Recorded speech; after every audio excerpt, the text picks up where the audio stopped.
বাস্তু ভূমিখণ্ডের ১৬ উদ্ধার প্রথম পাঠ। নমস্কার বন্ধুগণ, আশা করি ঈশ্বরের কৃপায় আপনারা সবাই ভালোই আছেন। আমি রামপ্রসাদ ব্যানার্জি কলকাতা থেকে বলছি। আজ আমি ভূমিখণ্ডের ১৬ উদ্ধারের ব্যাপারে আলোচনা করব। ১৬ উদ্ধার কথাটির অর্থ দোষ মুক্ত। বাস্তুশাস্ত্র অনুসারে বাস্তুভূমি ক্রয় করার পর ভূমিটিকে ১৬ প্রক্রিয়ার দ্বারা দোষমুক্ত করে নেওয়া অত্যন্ত আবশ্যক। এই দোষগুলি বিভিন্ন প্রকারের, যেমন বাস্তুভূমিটিতে কোনো কবরস্থান, শ্মশান, ভাগাড় ইত্যাদি যদি থেকে থাকে তবে তার প্রতিকার অর্থাৎ দোষমুক্ত করা উচিত। যে ভূমিতে ভবন নির্মাণ করা হবে সেই ভূমি ১৬ প্রক্রিয়ার দ্বারা শুদ্ধ করে নেওয়া অত্যন্ত আবশ্যক। ১৬ না করে ভবন নির্মাণ করা হলে সুন্দর ভব্য ভবনও নির্মাণ হয়ে যাওয়ার পরেও দূষিত অর্থাৎ দোষযুক্ত থাকে। সুতরাং ওই রকম দোষযুক্ত ভবনে যারা বসবাস করেন তাদের অনেক প্রকার কষ্ট এবং পীড়া আদি ভোগ করতে হয়।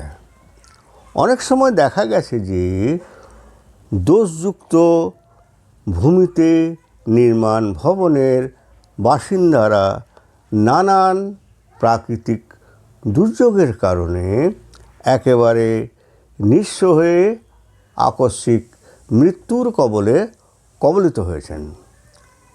এমনও দেখা গেছে যে সুন্দর সুরম্য প্রাসাদ ভবনও ভুতুড়ে বাড়িতে পরিণত হয়েছে। ফলে উপায়হীন হয়ে ভবন ত্যাগ করতে বাধ্য হয়েছে।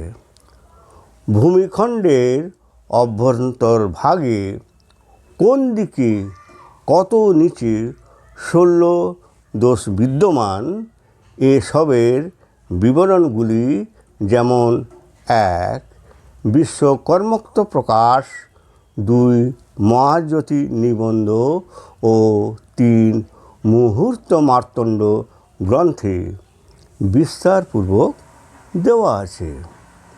ভূমির কত নিচে কোন দিকে ১৬ দোষ আছে তার সমস্ত বিবরণ উপরোক্ত গ্রন্থের মধ্যে বিধিসহ দেওয়া আছে। গৃহ নির্মাণের জন্যে যে জমিটি চয়ন করা হবে সেই জমিটিকে প্রথমে চিত্রণ ১ক এর মতো করে ৯টি খণ্ডে ভাগ করে কোষ্ঠ ৯টির মধ্যে ক্রমানুসারে ব, ক, চ, ত, এ, হ, তালিবস্য, মূর্ধন্যস্য, প এই ৯টি অক্ষর লিখতে হবে।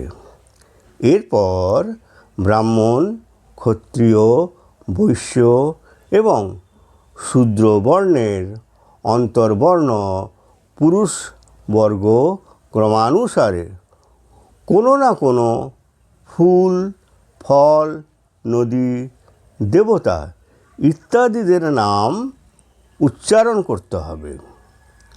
ওই নামের প্রথম অক্ষর যে যে কোষ্ঠে থাকবে সেই স্থান ১৬ দোষে দূষিত নিশ্চিত।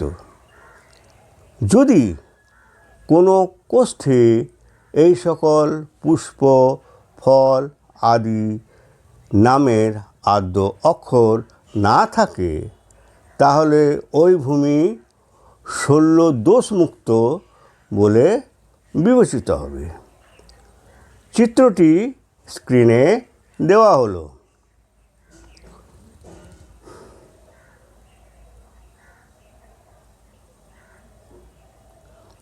বাকি অংশ দ্বিতীয় পার্টে আলোচনা করব।